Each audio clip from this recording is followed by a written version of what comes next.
For those tuning in late, this segment and all the other segments in this series are considered as a how-to for those who are interested in trying this style of play. It is not a should-do for all gamers everywhere.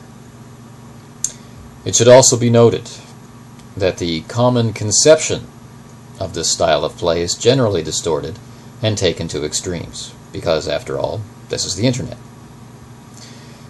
It's ramped up to 11. And by that I mean, if we are going to use this threefold model of play, simulationist, narrativist, and gamist, then we will often hear descriptions of simulationist play as being both impossible or impractical, as we cannot possibly simulate reality. We can't simulate everything. In the same manner, narrativist play gets described as being nothing more than listening to a frustrated author. Gamist sessions are described as having no roleplay, just roleplay. While these extremes do exist, it is helpful to remember the difference between an extreme and a norm.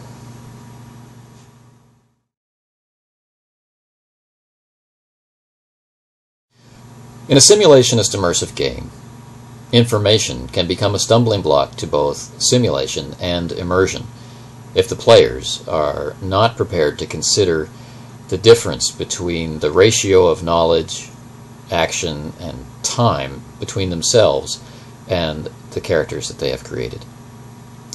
To keep information clear for players, I find it helpful to be explicit about the timeline at every change of scene, both in terms of what time it is now and in terms of the difference between when they last played, the last scene, and this scene. I need to be able to ensure the players have the same awareness of how in or out of sync they are with each other, with the world, and the main events that are going on around them. And I need them to be able to feel confident that they can use that awareness of time in the same way that a real person would that had lived through the situation. I need to respect the different information processing skills of each member of my group. And I need to find a compromise which produces the best effect for the group. So, for example, I can recap events before and after play. I can provide safe storage for, or comfortable means for, note-taking. I can encourage journaling. All of these things. If I don't have a group that likes writing, journaling is not going to happen. But whatever solution I find, this I need to stick to. Now, one thing I find useful in any group is to focus on providing assistance for memory. So what I like to do is I like to pin in-game events to situations both in the game and outside of the game. So when we do a post-game recap, I like to connect these things to what a player was doing and what their character was doing, what music may have been playing or whatever. Give everybody as many hooks as possible to remember the primary threads of conversation or threads of action in the game. As a group, we need to be explicit in defining our expected level of involvement in information tracking and information retention. And we need to hold each other to what we've agreed. So we have a certain amount of time, we have a certain amount of interest in tracking all of this information. Once we've made that agreement, we need to stick to it. Now, games of this style tend to be detail-heavy. They produce a lot of information, and part of the enjoyment is being able to separate the different threads of relevant to my character and irrelevant to my character storylines. So, tracking all of this information, because something I didn't think was relevant now may become relevant later, is both important and enjoyable.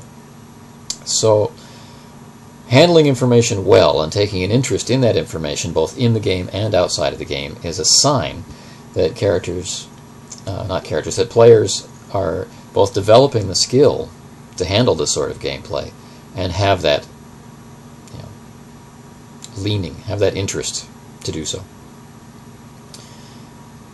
Now, without encouraging a shirking of investment in the game by the players, be as fair as you can in assessing what a character would remember versus what their player actually does remember, and moderate accordingly. Now, that might mean that you have to require a player to play their character as though that knowledge is just on the tip of their tongue, which is a very real experience, and why shouldn't it be a part of gameplay? Or it may mean that you need to supply them with the information that they have forgotten. We need to remember the timeline both of the game and of real life.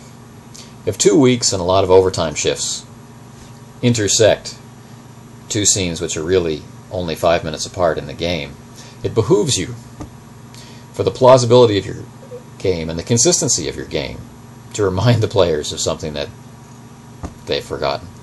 It also behooves the players to take accurate notes and review them. It's a cooperative effort. If week after week a player can't remember names, is in the dark about important plot points, particularly the ones that they thought were interesting at the last session, then they're clearly willing to not remember the information. They may not be suited for this style of gameplay, or they may be interested in playing a very forgetful denizen of your game world. The choice is theirs.